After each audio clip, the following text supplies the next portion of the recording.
todos, sejam muito bem-vindos ao Tributário Sem Mistério. Hoje eu estou pequenininha aqui porque o foco não sou eu, e sim os slides que eu preparei para hoje, tá?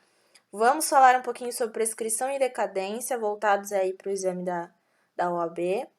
Ao final vou falar um pouquinho, bem rápido, sobre prescrição intercorrente, tá bom? Então, vou tentar no menor tempo possível tornar esta aula de hoje muito produtiva para vocês, com bastante conteúdo, tá bom? Desde já peço desculpas pela caligrafia das coisas que eu vou escrever aqui na tela, porque eu tenho uma caneta simplória que não é Apple Pencil, nem nada do tipo, tá? E tô aqui no touch do meu notebook, então estou fazendo do possível, do meu melhor para ajudar vocês. Vamos lá. Prescrição e decadência, tema polêmico, pessoal. Tem muitas discussões em diversos aspectos. Eu não vou ficar entrando em detalhes aqui em discussões doutrinárias, tudo bem? Quero te dar um panorama, uma noção geral para você conseguir responder as questões da ordem, conseguir contar a decadência, conseguir contar a prescrição. Casos mais complexos que você tem aí para resolver, se não é um estudante que está me assistindo, se é um advogado, alguém, manda lá no meu site, no meu contato, e a gente pensa juntos, né? Se for algo muito específico que esse vídeo não te esclareça, tá bom? Estou à disposição, só entrar lá no site, tá aqui na descrição do vídeo os meus contatos, tudo bem? Vamos lá, decadência, pessoal. Olha, para quem gosta de anotar, eu separei alguns termos chaves, tá? Para vocês fazerem as devidas anotações. Decadência e prescrição, algumas semelhanças, né? Tanto a decadência quanto a prescrição são formas de extinção do crédito tributário. O que isso significa? Uma vez que há decadência, uma vez que se opera a prescrição e eventualmente o contribuinte pague aquele valor, ele tem direito à restituição. Porque como é uma hipótese de extinção, na realidade aquilo nunca existiu em termos técnicos, tá? O que eu quero dizer com termos técnicos? Ora, a decadência como um direito subjetivo, o direito nasceu, o fato gerador aconteceu, porém, o fisco, como sujeito ativo daquela obrigação tributária, ele não exerceu a atividade que lhe cabia no tempo que a lei determinou para ele fazer isso. 5 anos, tá?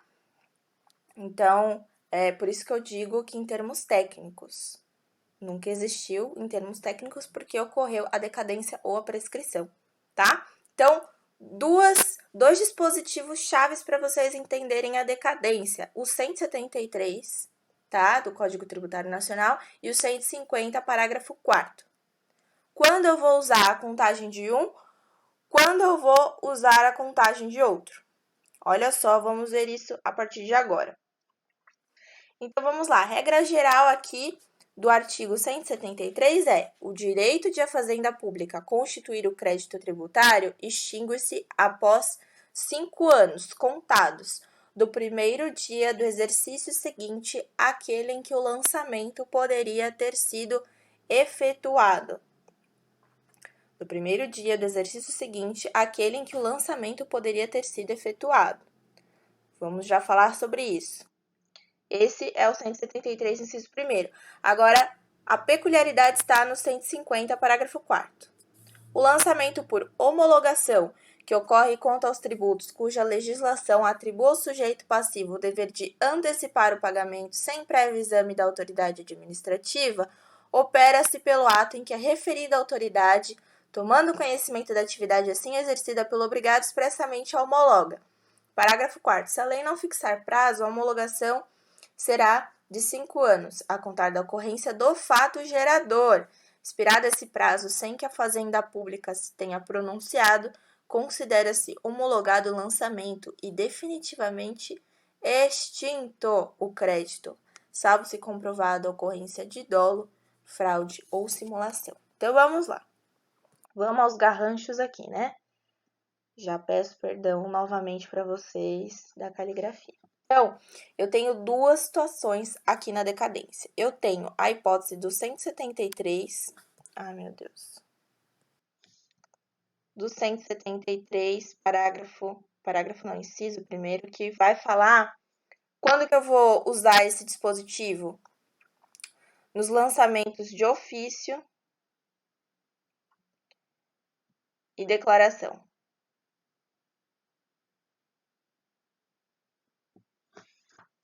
Lançamento de ofício e declaração. O 150, parágrafo 4º, eu vou utilizar para lançamento por homologação.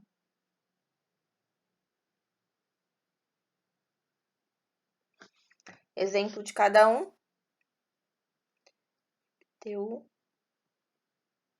imposto de renda, tá? Bia, não sei o que é lançamento por ofício, por declaração, por homologação. Dá uma procurada aqui nos vídeos do canal que já tem vídeo sobre isso explicando, tá bom? Então, vamos lá. Para o lançamento por homologação, eu uso 150, parágrafo 4º. Para os tributos sujeitos a lançamento de ofício e declaração, eu uso 173. Tem mais alguma regrinha? Tem. Acabei de falar, homologação é o 150. Agora,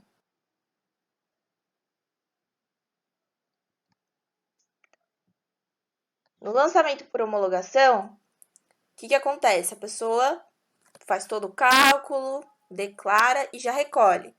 Só que ela tem a possibilidade de declarar e não recolher sem, gente, são S, sem pagamento, dinheiro não, e com pagamento.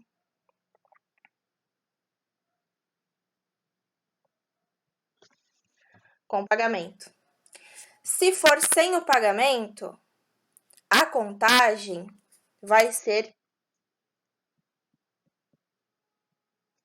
pelo 173. Se for com pagamento, vai ser no 150, parágrafo 4º. Mas, Bia, não é tudo lançamento por homologação? Não é tudo lançamento por homologação? Que diferença faz se ele pagar ou se ele não pagar? A diferença é que sem o pagamento, o que o fisco vai constituir? Que crédito ele vai constituir? Essa é a linha de raciocínio, tá? Geral. Então, olha só. Essas daqui são as regras gerais. Se você quiser dar um pause aí no vídeo para fazer as anotações, vou seguir, por exemplo, prático de como a gente vai contar aí a decadência. Então, vamos lá. Eu vou separar, vou separar aqui a tela. Ai, meu Deus.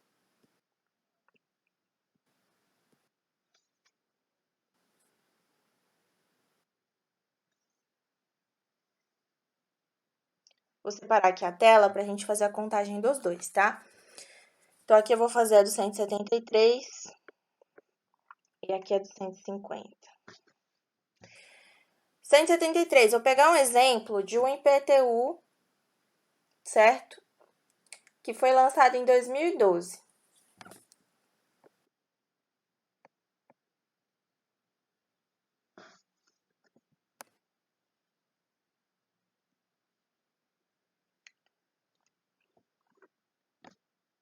Então, vamos lá, pessoal. Vou pegar a contagem aqui, vou dividir nessa linha super reta a contagem do 150 e do 173, tá? Aqui eu vou pegar um exemplo, um IPTU de 2012.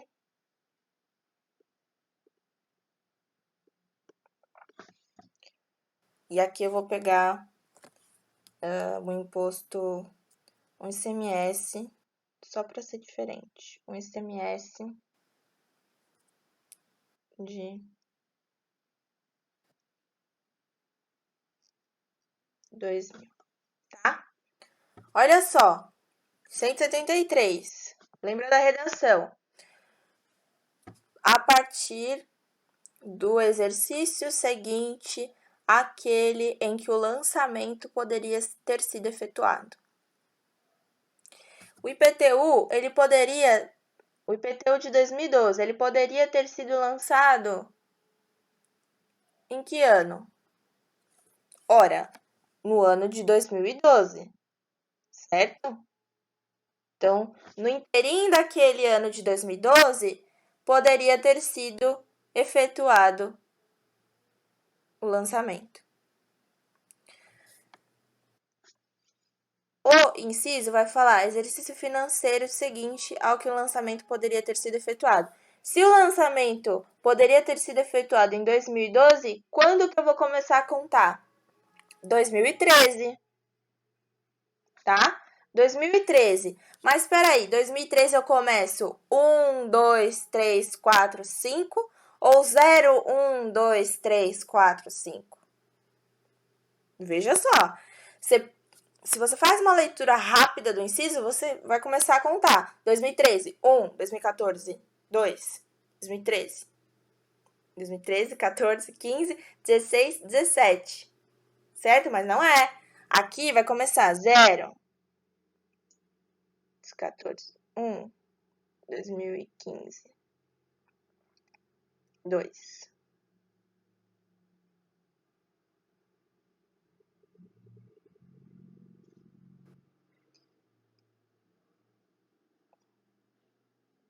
Em 2018. Então, até dezembro de 2018, o fisco pode fazer o lançamento, sem ocorrer a extinção pela decadência. Viu só? Agora, olha só a diferença com o artigo 150, que a gente conta desde o fato gerador. Esse recolhido aí em 2000, tá? Lembrando, foi recolhido alguma coisa, porque se não for, vai cair na regra da nossa contagem aqui de cima do 173, tá? Então, ICMS que foi recolhido aí no ano de 2000.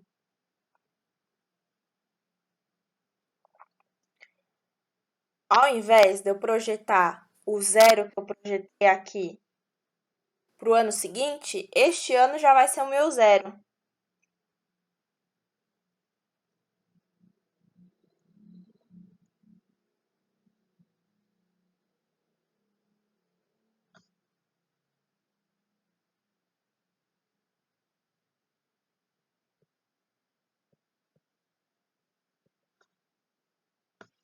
Perceberam?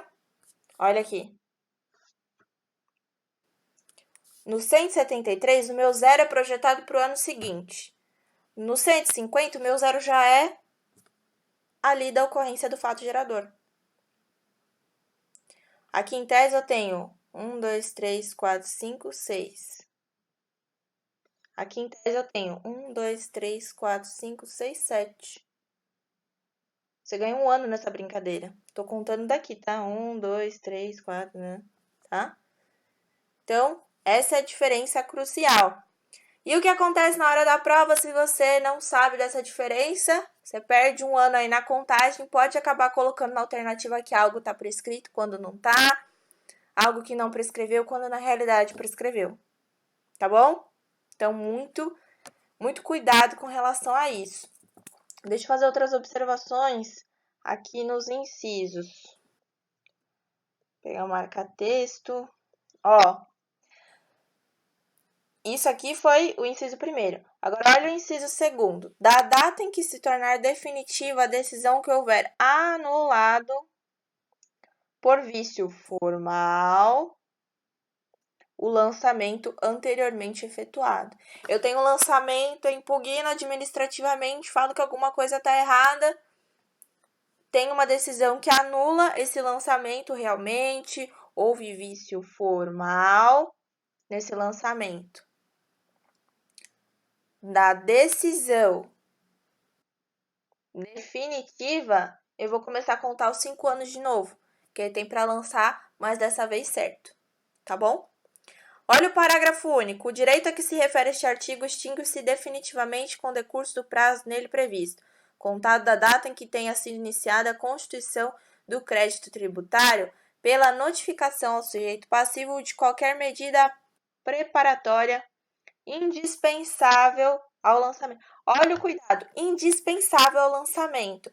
Então, isso é o caso mais prático, é difícil cair essa situação específica na prova da OAB. Mas seria o caso prático, assim, de um procedimento de investigação fiscal em que a fazenda intima, o ente intima o contribuinte para fornecer alguns dados fiscais. Essa medida preparatória indispensável ao lançamento, porque ele precisa daquela documentação fiscal do contribuinte para fazer o lançamento, dali que vai começar a contar, tá bom? Mas não se esqueça, estamos falando de tributos sujeitos a lançamento de ofício e declaração.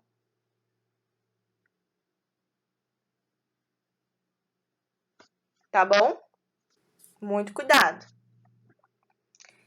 E aqui, né, nada a declarar.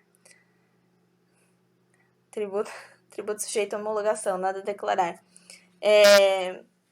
Só aqui, ó, neste finalzinho, dolo, fraude, simulação. Nesses casos, cai no 173 de novo. Ok? Por quê? Lançamento de ofício quando ocorrer aí fraude, simulação.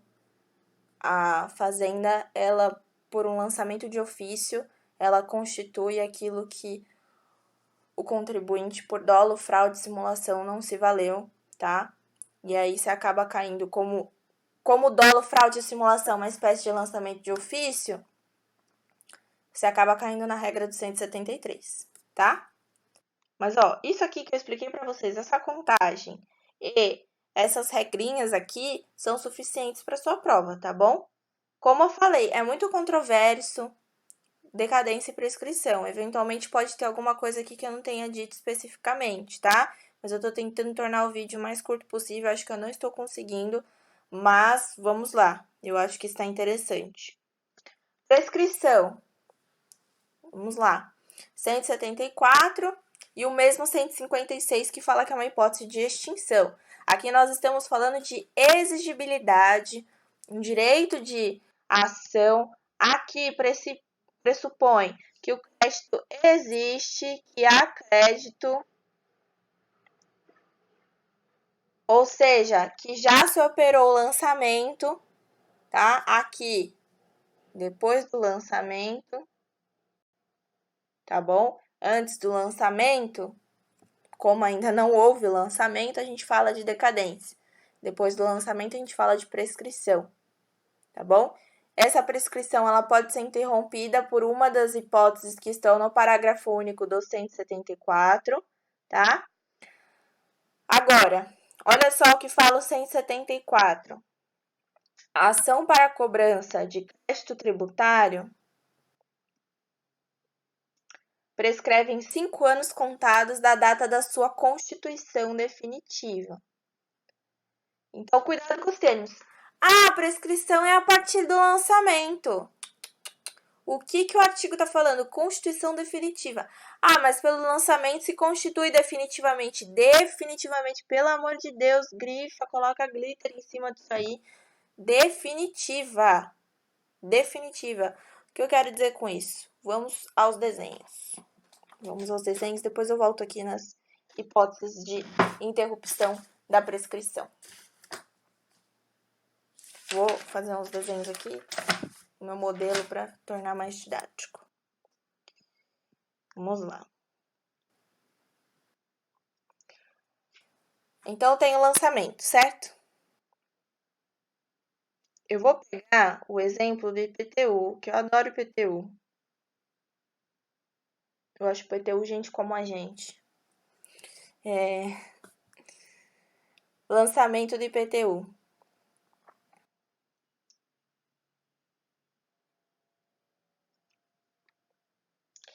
Então, você recebeu a cobrança deste imposto, correto?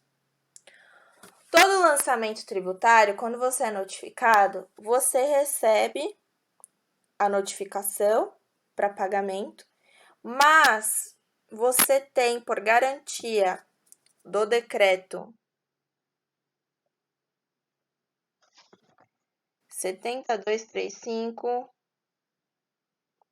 artigo 15, que trata aí do processo administrativo, você vai ter 30 dias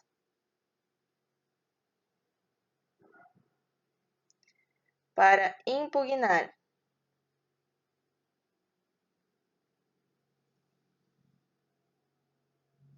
Impugnar administrativamente. O que isso significa? A notificação ocorreu aqui. Notificação. Você tem 30 dias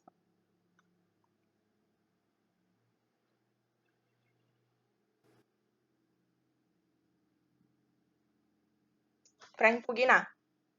Se você ficar inerte, ou seja, não fazer nada nesses 30 dias, aqui se constituiu o crédito tributário. Se constituiu no dia 2 de março de 2020, certo? Você vai começar a contagem daqui. Começa a contar os 5 anos daqui. Dessa data. Ok? Então tenha cuidado, porque aqui aconteceu numa data X. Se você pega pela regra, a prescrição é do lançamento, você já começa a contar daqui e você não considerou esse prazo de 30 dias da Constituição definitiva. E novamente, cai no erro de considerar algo prescrito, algo que ainda não prescreveu. Muita atenção com relação a isso, tá bom? Deixa eu ver se tem mais alguma coisa para colocar aqui.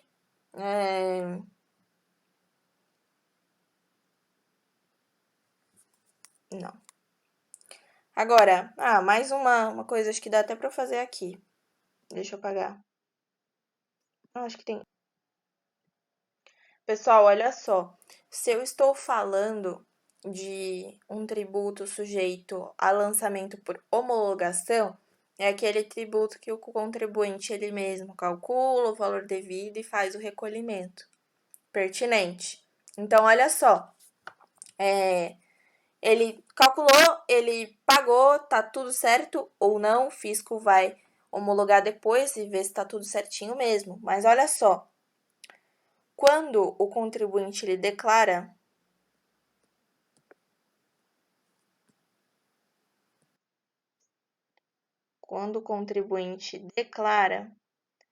a declaração dele tem a finalidade já de constituir o crédito tributário.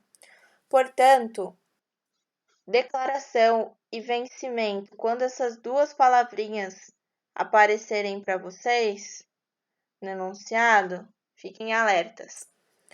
A gente começa a contar a contagem, né, da prescrição do que ocorrer por último, a declaração ou vencimento. Mas você pode começar a contar, sim, da declaração, porque ela tem o condão, ela tem aí a finalidade de constituir o crédito tributário. Ela tem esse papel. Se ela constitui o crédito tributário, olha só, a gente acabou de ler ali atrás, né? Constitui, começa a contar o prazo de prescrição, tá?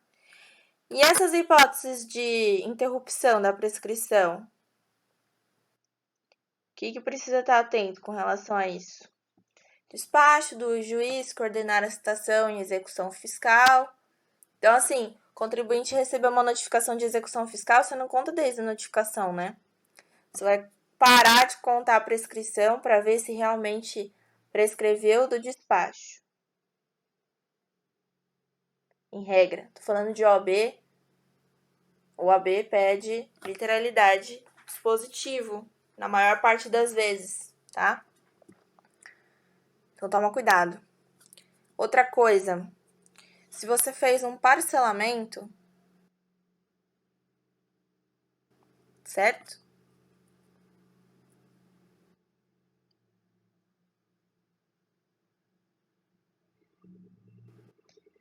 Você vai cair na regra do inciso 4º. Por qualquer ato inequívoco, ainda que extrajudicial, que importe em reconhecimento do débito pelo devedor. A gente sabe que na prática é assim, a pessoa vai lá, a prefeitura manda uma cartinha, por exemplo, né? Tô falando de aí prefeituras municipais, manda cartinha dizendo, olha, tá devendo, vem aqui, faz um parcelamento, a pessoa vai lá, nem sabe se tá prescrito, enfim, se operou decadência, ela vai lá e parcela. Isso tem o condão de interromper a prescrição. Isso significa que se eu fiz um parcelamento em 10 vezes do que eu devia, se eu honro com 2 parcelas, eu pago 2 e paro de pagar o resto, a partir do momento que eu descumpri com o acordo que eu fiz do parcelamento, começa a recontar do zero.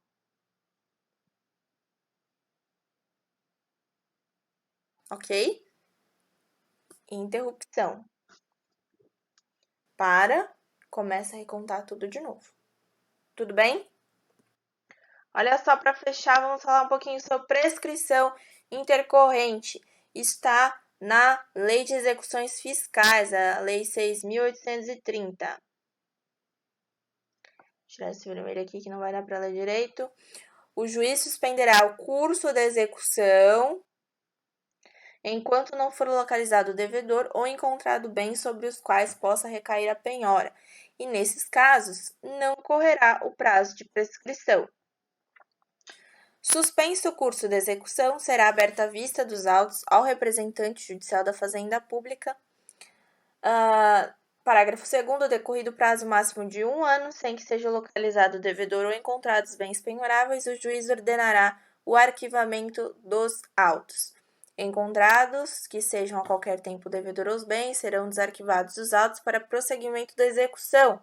Olha só o parágrafo 4º. Se da decisão que ordenar o arquivamento tiver decorrido o prazo prescricional, o juiz, depois de ouvida a Fazenda Pública, poderá, de ofício, recorrer à prescrição intercorrente e decretá-la de imediato. Como é que funciona a prescrição intercorrente? Aqui já estou falando nos autos de uma execução fiscal, tá?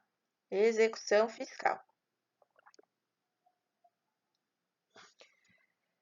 Então, o juiz não achou nada. Ele vai falar assim, suspende esse processo. Na data X. Daqui, começou a contar um ano. Vamos supor que terminou um ano aqui, ó.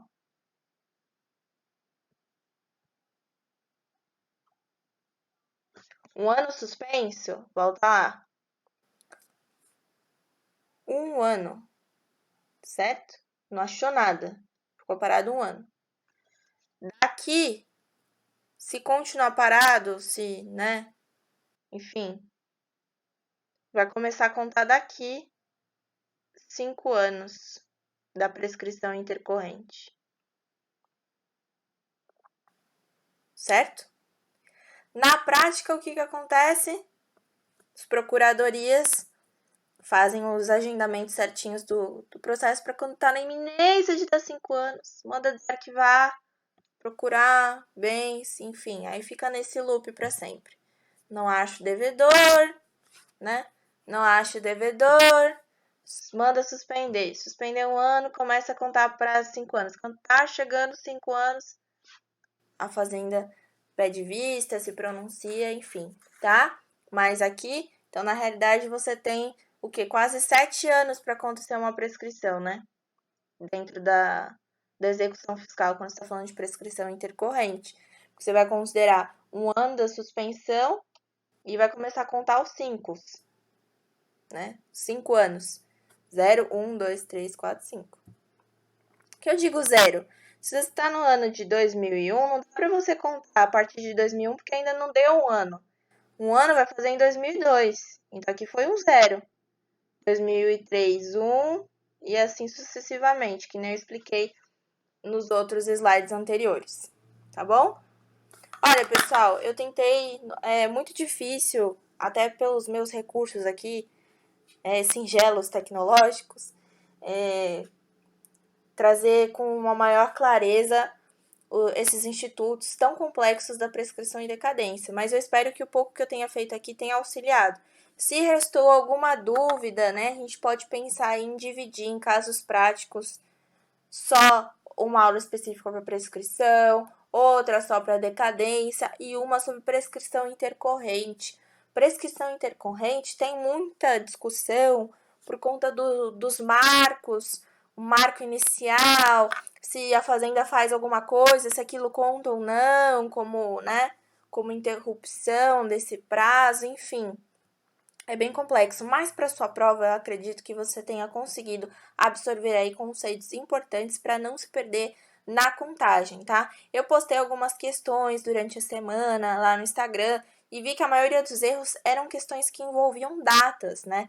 Não necessariamente questões que tenham datas de quando foi constituído, de quando foi iniciada a execução fiscal, de quando foi o despacho, não necessariamente exercícios que tenham datas vão exigir que você fale sobre prescrição e decadência. Sempre quando você está lendo, vê o que o enunciado quer de você. Às vezes, na alternativa, é sobre fato gerador daquele imposto, não tem nada a ver com prescrição e decadência.